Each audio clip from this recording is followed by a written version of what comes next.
นี่นะเขาสิมาโชว์เนาะเกี่ยวกับการเก็บน้ำหนักตอน14เนาะจากโจทย์เรามีว่าคนผู้หนึ่งสูง 1.6 เมตรเนาะเขาหมายเป็น AC เนาะยืนอยู่ตัวหน้าแว่นซึ่งว่ายืนอยู่ตัวหน้าแว่นเนาะซึ่งว่าตาข้างหลังเนาะห่างจากจมหัว1 เมตร10 เซนติเมตรเขาหมายเป็น AC เนาะระยะที่ห่าง4 เมตร 10 เซนติเมตรเนาะ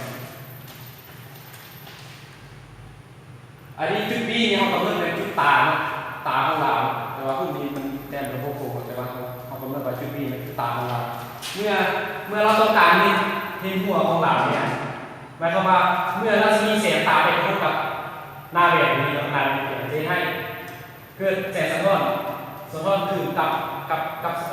กระทบสายตาเราคือที่สมัยให้เราเห็นหัวของเราอยู่หลังแบบนี้แล้วกรณีที่2คือว่าเมื่อเราจะเล่นดีของเราก็คือจุด A กับ B เนาะหมายความว่ารัศมีแสงในตาเราไปกระทบกับ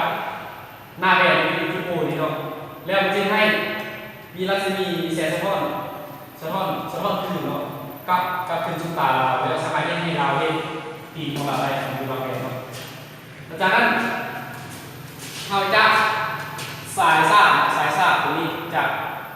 จุด O ก็คืออยู่ตัวหน้าแบบนี้เนาะไปหาโลสูงของคนพวกนี้เนาะซึ่งเขาจะมาจากจุด A ขออภัยซึ่งเขาจะมาจากจุด J ซึ่งว่า J ตัวนี้เขากับคือหนึ่งของ BC เนาะแล้วมันจะสายซ่าจากจุด O ตัวนี้เขาไปหาโลสูงของคนพวกนี้เนาะซึ่งเขาหมายถึงตัว I นี่เขากับคือหนึ่งของ AB เนาะแล้วสิ่งที่เพิ่นอยากพูดก็คือว่าระยะห่างขออภัยนะโลซูมหน่วยสุดของแบบนี้ก็คือจุด O หา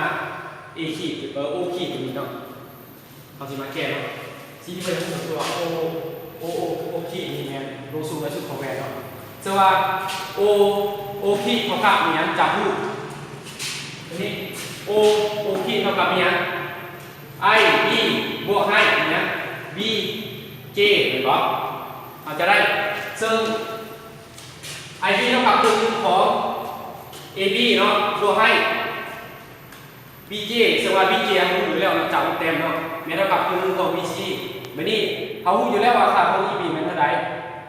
1.5 สวัสดี 1.5 ได้จากการเอา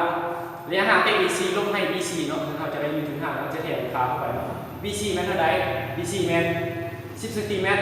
10 เซนติเมตรเราจะมาเปลี่ยนเป็นหน่วยเป็นเมตรเนาะจะได้เป็น 0.1จากนั้น 1.6 มาที่โซนจะได้0.1เป็นอันนี้แมนลงซูมเลยซุปของแมนเนาะเป็นจุด O หา O ขีดเนาะแล้ววันนี้กรณีที่2เนาะคำถามว่าระยะห่างจากขอบแบนรุ่นตรงนี้น่ะเนาะหาพื้นดิ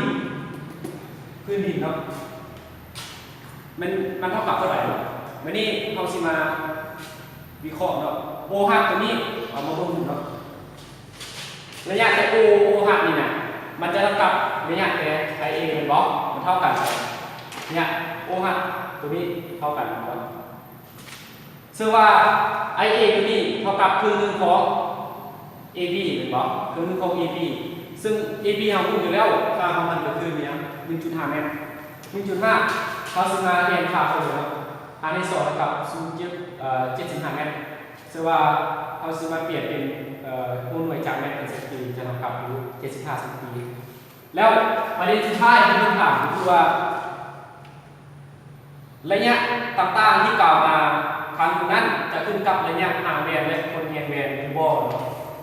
ตอบเลยครับบ่ขึ้นกับระยะห่างแบนและคนเงียงแบนเนาะเพราะว่าซึ่งเขาจะเชื่อมระยะแบนไปทางนี้หรือมาทางนี้ก็จะให้ระยะห่างมันคือเก่าระยะห่างคือเก่าต่างชาติครับนาดินครับนี่ฮะประมาณจอมหัวแล้วหัวโขนเมื่อเท่านี้